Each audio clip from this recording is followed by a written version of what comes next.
कि नंगी नहाओगी तो शैतान हंसता वहां बैठ के। मैं पूछती थी शैतान को कोई और काम नहीं है, सिर्फ मैं ही एक हूर परी हूँ जो कि नंगी दिख जाऊंगी तो दीवाना हो जाएगा वो। काफिरों का टिफिन मत खाओ और उसके बाद काफिरों से दूर रहो। काफिर लोग लाल कलर की चड्डी पहनते हैं बिकॉज हर टाइम वो टांग के नीचे करो कपड़ा, बाल छोटा मत करो, ये मत करो, आईब्रो बनाना ये है। अरे मतलब आपको मैं क्या बोलूं, मतलब जीना हराम था, मतलब इनके ही लैंग्वेज में जीना हराम था। और मर्दों को सारी अय्याशी है, ऊपर जाके नंगी औरतें कूद रही हैं, नाच रही हैं, दरियाएं बह रही हैं। मौलाना को देख के मैं तो उधर नहीं थूकती, मैं उनके मुंह पे थूकती। आपने सबसे पहले घबराना नहीं है।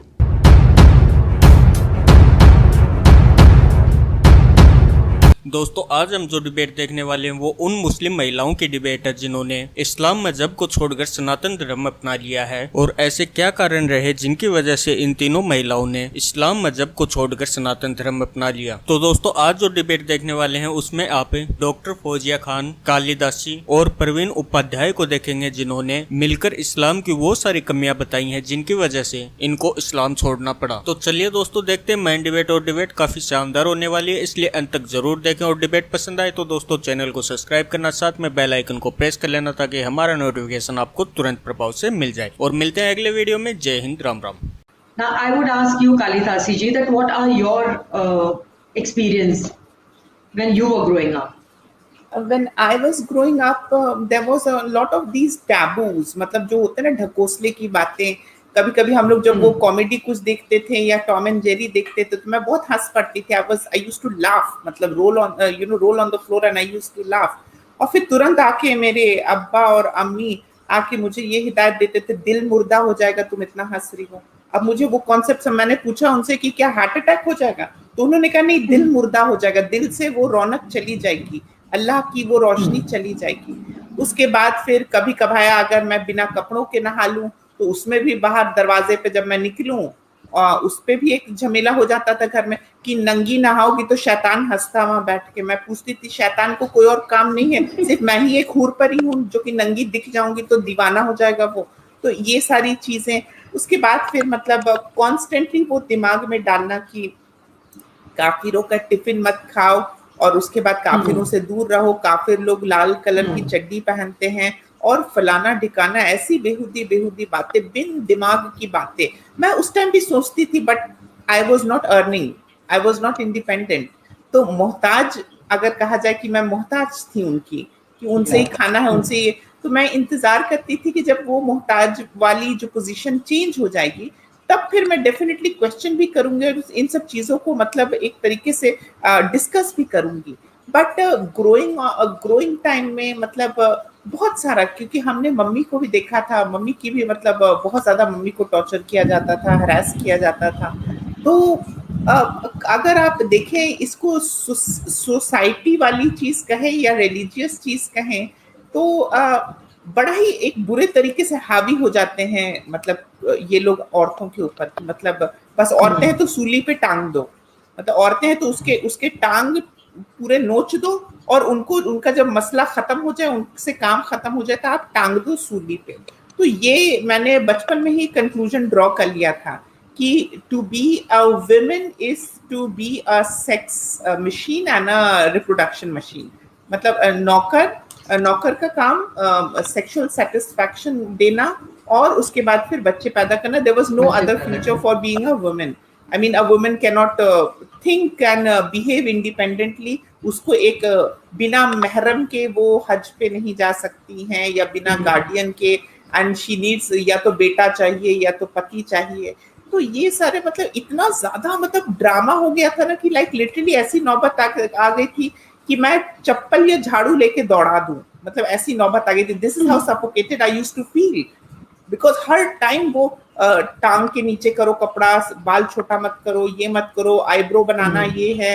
अरे मतलब आपको मैं क्या बोलूं, मतलब जीना हराम था, मतलब इनके ही लैंग्वेज में जीना हराम था। और मर्दों को सारी अय्याशी है, ऊपर जाके नंगी औरतें कूद रही हैं, नाच रही हैं, दरियाएं बह रही हैं। सो अब आप देखें कि ये लोग जानवर तक भी पहुंच चुके हैं, है ना, कि जानवर भी हलाल, मतलब पेट भी हलाल और हराम है। बट मैं जानना चाहती हूँ, अब मैं इनसे भी पूछना चाहती हूँ, फौजिया ने तो कुत्ता रखा है, फौजिया रोजी के फरिश्ते तो दरवाजे पे से ही लौट जाते होंगे। नहीं क्या भगा कर दिए दिया फिर आपने? वो अच्छे बुरे मुनकर नकीर वो अच्छा बुराई ना लिखे ना, तो ये एक अच्छा रास्ता था, कुत्ता रख ले ताकि वो किताब फरिश्ते ही ना आए, तो ना रहेगा भांस ना बजेगी बांसुरी। मैंने तो यही कर दिया। जी मुझे तो ये भी समझ नहीं आता कि सुअर को देख के क्यों थूकते थे। हम लोगों को ये सिखाया जाता था कि सुअर को देखो तो मुंह मुंह ऐसे नाम करके लेना थूको। नहीं, क्यों कहते भाई? थे कि 40 नाम दिन मुंह लेना ही। नापाक रहता है, 40 दिन मुंह अरे नापाक क्या रहता है। नापाक रहता है, क्या नापाक रहता है? मतलब मेरे तो ये समझ में ही नहीं आता कि वो बेचारे को पैदा ही क्यों किया। पहली बात हाँ तो अगर उसके उसके बोलने से, अगर उसके नाम लेने से अगर मुंह नापाक होता है तो उसे उसको पैदा ही क्यों किया? That is the one question I want to ask. Like ये हराम है, ये सुअर को कसम से हम देख के जो थूकते थे, आज मुझे इतना फील होता है that why would we do that. Maulana was really what to tell him now, अभी तो मैं कोई वो भी नहीं कर सकती हूँ दैट कि वो हमको बोलते थे कि सुअर को देखो, जब भी देखो आप मुंह उस तरफ करके थूको। अरे बेचारे सुअर ने किया क्या है? लाइक वो I feel so sorry. Parveen sorry मैं टू तो इंटरप्ट यू, आई गेस अब या तो तुम्हारी हालत होगी मौलाना को देख के। मैं तो उधर नहीं थूकती, मैं उनके मुंह पे थूकती। बहुत सारी बंदिशों में हम बड़े होते हैं, और मेरे लाइफ में भी बहुत सारी बंदिशें थी, और उन बंदिशों ने मुझे सवाल पूछने पे मजबूर किया। अब बंदिशें ऐसी थी कि आप ज्यादा हंसो मत, गुनाह होता है। आप ज्यादा टीवी मत देखो, आप बालों को काटो मत, बालों को लंबा रखना, क्योंकि अगर आपकी मौत हो गई तो आप कब्र से जब क़यामत के दिन निकाले जाओगे तो आप फिर बिल्कुल नेकेड रहोगे, तो बाल से ही ढका रहेगा आपकी शर्म की जगह। तो इस तरीके की बातें बहुत मतलब कर करके बंदिश एक तरीके की कायम की जाती थी। मैं जानना चाहूंगी पहले फौजिया जी से कि क्या फौजिया जी ग्रोइंग अप फेज में क्या आपके ऊपर भी ऐसी ऐसी चीजें इंडोक्ट्रिनेट की जाती थी?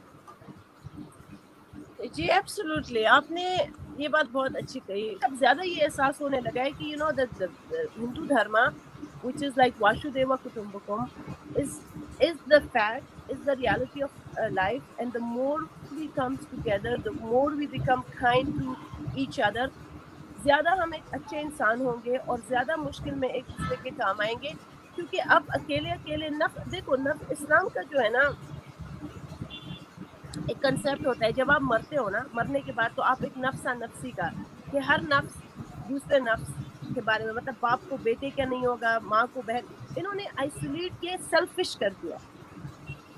ये नहीं करे, लेकिन हिंदू धर्म में ये बोल रहे हैं कि अगर आप इस जन्म में जो हो, so you will come next जन्म some other person in another body, but you are again becoming the same person. Like it's Hinduism, I don't know how to explain it in words, but it's so beautiful कि हिंदू धर्म में specially ये जो reincarnation का होता है ना, कि आप खत्म नहीं हो, आप रीइंकार्नेट होते हो and you are again a part of the society और community.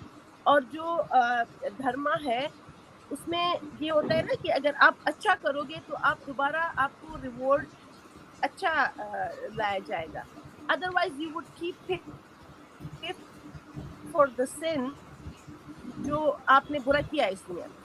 But rather by in Islam जो बोल रहे हैं कि अगर आप एक दफ़ा मरोगे तो मरने के बाद बाप जो है ना वो नफ्सा नफ्सी ना, कि हर जो है ना नफ्स को मौत, कुल्लु नफ्स ज़ाइक़तुल मौत, हर नफ्स को मौत का मज़ा चखना है। फिर मौत के बाद कैटेगराइजेशन है, हिंदू काफिर तो खैर दो कैटेगरी में होंगे, कि काफिर होंगे और मुसलमान होंगे, और मुसलमान जो भी हो वो उनको रिवॉर्ड में जन्नत दिया जाएगा। लेकिन अगर आप उस पर सोचो भी कि वहाँ पे भी जब आप माशर के रोज खड़े होंगे तो अल्लाह मियाँ जब सर्टिफिकेट बांटता रहेगा कैरेक्टर के और गुनाहों के, जो मुनकर नकीर होंगे, जो जिन्होंने पूरी जिंदगी लिखा होगा, वहाँ पे ये नहीं होगा कि एक kindness a father would show कि खैर है, मेरे गुनाहों का जो पलड़ा है, बारी है, बहुत ज़्यादा मुझे सवाब मिले, मेरे माथे पे चमकदार लाइट ना जाए।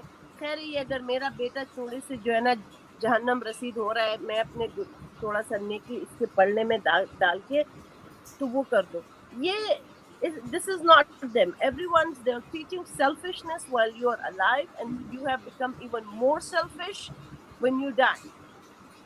So एक ऐसी आइडियोलॉजी को जाहिर सी बात है हमें ये प्रीच किया जाता है तो इसका इफेक्ट इंटेलेक्चुअली हम पे होता है, इसका effect we are becoming racist, we are becoming sexist, we are becoming projecting hatred toward other.